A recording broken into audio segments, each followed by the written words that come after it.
At family meeting, I said. I can't wait for our vacation. Then my dad replied with a laugh. It's only for family, without you. They all laughed loudly. I just nodded and left. 5 days later, my mom tried to withdraw $5,000, but then I blocked the card and wrote, "Pay without me." Panic ensued.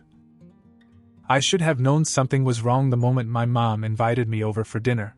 It was a Thursday night. I had just finished grading a stack of spelling tests when I saw her name pop up on my phone. She never calls during the week unless something's wrong. But this time it was cheerful. "Come over on Sunday," she said. "We're having a barbecue. Just family. Just family." That phrase struck a little differently after everything that had happened the previous month. You see, a few weeks earlier, I'd taken a short trip with Emily, my girlfriend of about a year. Nothing extravagant. We both have day jobs. I teach 4th grade, she's a dental hygienist. We split the costs, stayed in a modest cabin outside of Boulder, did some hiking, took some pictures, had a great time. Quiet. Peaceful. I didn't invite anyone else because it wasn't a family trip. It was for us. Apparently, that decision made me the bad guy. Somehow my parents found out. My cousin's Instagram story probably gave it away. Emily and I against a snowy mountain backdrop, smiling, holding cheap craft beer.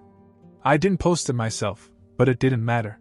Within 2 days I got calls from Tara, my sister, saying I was being selfish. Matt, my older brother, said I had changed. My mom didn't scream, but she dropped the guilt like a ton of bricks. "We've always been there for you, Andrew," she said. "But when you get a little time off, you run away like we don't exist." They acted as if I'd gone to Europe without telling them. Like I'd cut them out of my life. Like I owed them something. I ignored most of it. Figured they'd cool off. They always did. So when my mom called about Sunday dinner, I thought maybe this was her peace offering. I figured things might be tense, but maybe we could talk it out. Besides, they were my family. And deep down, I thought maybe I was overthinking it. Sunday came. I brought a bottle of red wine, nothing expensive, just something nice. When I got to their house, the backyard was packed. My dad was at the grill, Matt and his wife were drinking beer, Tara was scrolling through her phone, and my mom was setting the table. No one looked surprised to see me. But no one said hello. We sat down. I made small talk with Matt's wife, trying not to take the cold shoulder personally. The food was good, if a little underseasoned. At one point my mother asked how Emily was doing. I said she was fine. That was it. No follow-up. Just silence. Trying to lighten the mood, I said, "I can't wait for summer vacation. I need a real vacation." That's when it happened. My dad let out a laugh, loud and forced, as if rehearsed, and said, "That's just for the family, without you." The table erupted. Matt actually clapped. Tara snorted and said, "Yeah, I guess you didn't need us, so we don't need you anymore." My mom just smiled, like it was all in good fun. Like it wasn't on purpose. I didn't say anything. I just nodded and got up, leaving the wine behind. No one tried to stop me. No one said goodbye. It wasn't until 5 days later that I realized they weren't just trying to humiliate me, they were trying to get something out of me. That afternoon, I got a message from my bank. My mom had just tried to withdraw $5,000 from the joint card that I'd stupidly never closed. I had long ago set a withdrawal limit of $400 per day, more for myself than anything else, and that limit was the only reason the transaction didn't go through. They weren't asking anymore. They took. I froze for a second. Then I blocked the card completely and changed the memo name on the account to "Pay without me." An hour later, WhatsApp was buzzing like crazy. Mom said it was all a misunderstanding. Dad said I was overreacting. Matt told me to stop acting like a victim. Tara just sent laughing emoticons and a screenshot of the card rejection message like it was a joke. I replied once. Okay. That was it. No arguments, no drama. I just cut them off. But that wasn't the end of it. 3 days later, I came home from work to find my apartment door ajar. Not broken. Unlocked. And inside, standing in the middle of the living room, were my parents. And they weren't alone. I froze. Emily was the first to notice. She was right behind me, carrying a bag of takeout we'd picked up on the way home. Her grip on the handles tightened when she saw my parents in the living room. My dad was flipping through one of my old photo albums like it was a waiting room magazine. My mom had her arms crossed, standing next to a bag she'd obviously brought with her. Not overnight stuff, more like snacks, papers, folders. Like she was planning on staying for a while. Behind her, Tara lay on the couch with her shoes off. She didn't even look up from her phone. "What are you doing here?" I asked. No yelling, no panic. Just confused. Angry, yes, but mostly stunned. My mom smiled like this was all normal. "We needed to talk. You didn't answer, so we came over. I wasn't answering because you tried to take $5,000 out of my account." She waved that off. "It was for the holidays. You're still part of this family, like it or not." I walked all the way into the apartment. Emily stayed at the door. I could feel her unease radiating from behind me. I didn't blame her. Neither of them even acknowledged her presence. My father spoke next. "You've been different since you started dating her.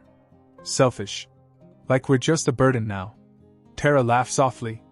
"He's always been a flake. Colorado just confirmed it. This was different. I wasn't rich, not even close. I had student loans, rent, a modest car, and a salary that just about covered it all. This trip had been planned months in advance. I even worked 2 weekends to afford it without dipping into my savings. So yes, it was personal." Emily finally spoke. "You broke into his apartment. That's not okay." My mom gave her the coldest look I've ever seen and said, "This is family business. I didn't tell them to leave immediately. I should have. But part of me wanted to understand how they had convinced themselves that this was acceptable. What mental gymnastics made them think they had the right? It didn't take long. When my father told me I owed them a vacation for abandoning them, I snapped. "You need to go. Now." My mom tried guilt. My dad tried sarcasm. Tara made some crack about how Emily must love the drama. I didn't care. I opened the door and gestured outside. They finally left, all of them. My mom was the last to leave. She turned to me just before she walked out and said, "You're going to regret this." I locked the door behind them and just stood there. Emily sat down and looked at me. "This is not normal, Andrew." I nodded. "I know. I didn't sleep that night. I kept thinking about the shared map. About the look on my dad's face when he told me I'd changed. About how confident my mom looked when she trespassed, like she was doing me a favor. That's when it hit me. I couldn't let this go. So I called someone I hadn't talked to in months. My mom's older sister, Aunt Denise. Black sheep of the family. Cut ties with my parents years ago for something no one ever explained to me. But she always liked me. And she never liked them. When she answered, she didn't sound surprised. "I was wondering when you were going to call," she said. "I saw the group chat screenshots. I have some things to tell you." And that's when things really started to change. I hadn't talked to Aunt Denise in at least 3 years. She lived across town in a little house she'd inherited from our grandmother, and though she never came for holidays, she always sent cards, birthdays, graduations, even the little ones. I never knew the full story behind why she distanced herself from the family, only that my mother called her unstable, and my father said she was toxic. But at that moment, she was the only person I could think of to call. She invited me over that very night. Denise didn't waste any time. As soon as I walked in, she handed me a manila folder and said, "Your mother has been manipulating people for years. You're just the latest target." I didn't even take off my coat. Inside the folder were printouts of text messages, bank transfers, photocopies of old emails. Stuff from when she was helping my parents out financially, apparently long before I was ever involved. They borrowed money for a roof repair in 2012. She said, $10,000. I found out later they used it to go on a cruise. Told everyone I was lying. Said I had memory problems. It felt like swallowing sand. She poured 2 glasses of red wine and continued. According to her, my mother had always been good at guilt. Good at painting people as ungrateful when they set boundaries. Denise had tried to pull away gently. Then firmly. Then, finally, with lawyers. But the family sided with my mom. She was the sweet one, the loyal daughter, the sacrificial mother. Denise was branded the drama queen, and the whole extended family ghosted her. Except me. "I was keeping an eye on you," she said. "I knew they'd try to drag you into this eventually." I told her everything. Colorado, the dinner, the bank card, the break-in. She just nodded along, like she'd expected it. I can help, she said. But if we do, you have to be prepared for them to hate you.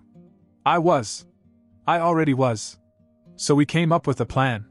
Not some over-the-top movie scheme, just something simple, quiet, effective. The revenge wasn't going to be loud. It would be smart. Step 1. Denise had a friend who worked in financial compliance. She helped me legally sever all remaining financial ties with my parents. I closed every dormant account. Changed every password. Removed them from my insurance and emergency contacts. It was meticulous. And when it was done, I made sure they knew. Step 2. I sent a single message to the family WhatsApp group. Just a screenshot of the closed account balance. No caption. No explanation. Tara replied with a series of question marks. Matt asked if I was having a breakdown. My mom called 3 times. I didn't answer. And then came the real blow. Denise had something else: photos. Old ones, of my parents in casinos, in bars, on what was obviously a luxury vacation in Aruba, dated the same month they told me they were barely making rent, and needed me to help with utilities. I recognized the outfits. They had used that guilt to ask me for money more than once. So I posted one of the pictures on Facebook. The caption: sometimes the people who call you selfish are just mad that you stopped funding their lifestyle. I didn't tag anyone. I didn't have to. It exploded. Cousins started messaging me. My dad's sister called me disrespectful. Tara posted some cryptic story about family traitors. And Matt sent me a voicemail that I didn't even bother to open. But then Emily called me into the living room. Your mom's here. I looked out the window. Sure enough, my mom was standing at the front door. This time, she wasn't alone. She'd brought someone with her. And that was when I realized we were only halfway through the storm. She brought my Uncle Brian. If you don't know who Brian is, consider yourself lucky. He's my dad's younger brother, loud, arrogant, and always trying to make himself useful in situations that don't concern him. The kind of guy who thinks, "I'll fix it," is a personality trait. I hadn't seen him in almost a year, which was intentional. He stood next to my mom on the porch like some kind of enforcer, arms crossed, sunglasses on, even though it was almost sunset. My mom didn't look angry. She looked tired. Or at least she wanted to look tired. The look of a woman who thought she had been wronged and had finally come to extend an olive branch, just one dipped in gasoline. Emily stayed inside, watching quietly from the kitchen. I stepped out and shut the door behind me. We need to talk, my mother said. I didn't move. I don't think we do. Brian jumped in immediately. You embarrassed the family. That post you made? That was out of line, Andrew. I almost laughed. Out of line was trying to drain my account. She made a mistake, Brian snapped. But you. She didn't make a mistake. She made a choice. Don't act like you weren't in on it. My mother held up her hands as if caught in the middle of something she had no part in. I didn't come to fight. I came to make peace. I didn't say anything. We want you back for the family trip, she continued. We canceled the original plans. We're going somewhere smaller. We thought maybe we could start over. So that was it. They wanted to reset the game. New rules. Erase the board, pretend it never happened. I knew that trick. They'd done it after every major blow-up in the past, call it a misunderstanding, offer some gesture of peace, and then go right back to the same manipulative cycle once I agreed. But this time I wasn't interested in playing. I'm not going anywhere with you, I said. And if you show up here again uninvited, I'm filing a report. Brian scoffed. You're seriously threatening your own mother? No. I'm protecting my life. That's what I'm doing right now. My mom's expression finally changed, as if she couldn't believe I was serious. Like I was the one escalating things. Then she gave me a look I hadn't seen since I was a kid. A mixture of pity and contempt. Like she was mourning someone who wasn't even dead. You're not the same person anymore, she said. You've changed. And that's when I realized she meant it as an insult. They walked off the porch without another word. No dramatic exit. No final plea. Just silence. The kind that means they weren't done, they were regrouping. Inside, Emily looked at me as if waiting for the weight to lift. It's not over, I told her. They're not going to leave it like this. And they didn't. 2 days later, I received notice that someone had filed a formal complaint with the school board. anonymously, alleging that I was emotionally unstable and creating a hostile environment for students. I didn't expect the school to be involved. The email arrived on a Wednesday just before lunch. Subject line: Notice of concern, immediate acknowledgement required. At first I thought it was spam. Then I saw the sender, Office of Professional Conduct, District 14. Inside was a formal complaint. Anonymous, but detailed enough to do damage. It said I was emotionally unstable, possibly depressed, and suggested that personal issues were affecting the learning environment. No actual events were cited, just vague phrases like erratic behavior and concerning classroom tone. It even mentioned Emily, though not by name, and referred to relationship conflicts that may have been observed by minors. I felt like I'd been hit. I sat frozen at my desk, still holding the half-warm thermos of soup I hadn't opened. This wasn't a misunderstanding. This was planned. Precisely. Aimed right at the one thing I had left that they couldn't touch: my job. I was in the principal's office that afternoon. Ms. Carver's face said she knew the whole thing was a mess. She carefully told me that she wasn't passing judgment, that this would be handled according to protocol. I'd be put under informal observation, and HR might come in for a talk. I nodded. Said I understood. Walked out without saying more. But inside, something cracked. When I got home, Emily met me at the door. I didn't even have to explain. I just handed her the printed email. She read it once, then put it down. Who would do this? She asked. And I didn't even have to think. They would. Later that night, I called Denise. Told her everything. You were right, I said. They don't stop. They escalate. She didn't gloat. She just got quiet and said, "It's time to end this." So we did. We spent the next few days collecting every receipt, every message, every voicemail, anything that showed a pattern. There were the texts from my mom asking for help with groceries, right before she posted beach pictures from Cancun. The Venmo request Tara sent labeled textbooks, which I later found out was a down payment on Coachella tickets. Screenshots of emails from my dad begging for help with overdue car insurance, and the date-stamped receipt for a brand new flat-screen TV that same week. I'd ignored these things for years. Tolerated them. Believed that keeping the peace was more important than keeping score. But now I was keeping score. When the file was done, we didn't send it to my parents. We didn't threaten them with it. We sent it to the family group chat, the extended one. All the cousins, the aunts who still sent Christmas cards, the people who always believed my mother's stories about her selfless son who drifted away because of his controlling girlfriend. It had a single sentence from me at the top. Before you believe the version of me they talk about, see the version they never mention. Then, screenshots, receipts, timelines. A screenshot of my banking application showing the attempted $5,000 withdrawal. A copy of the complaint email with the school in the subject line. And finally, a note from Denise confirming that she had seen much of this firsthand over the years. The group chat exploded. One of my cousins asked if it was a prank. Another simply replied, "Jesus." My dad's sister, who hadn't spoken to me in years, DM'd me privately and said, "I had no idea. I'm sorry." But not everyone was sorry. Matt messaged, "This is disgusting. You're humiliating your own mom."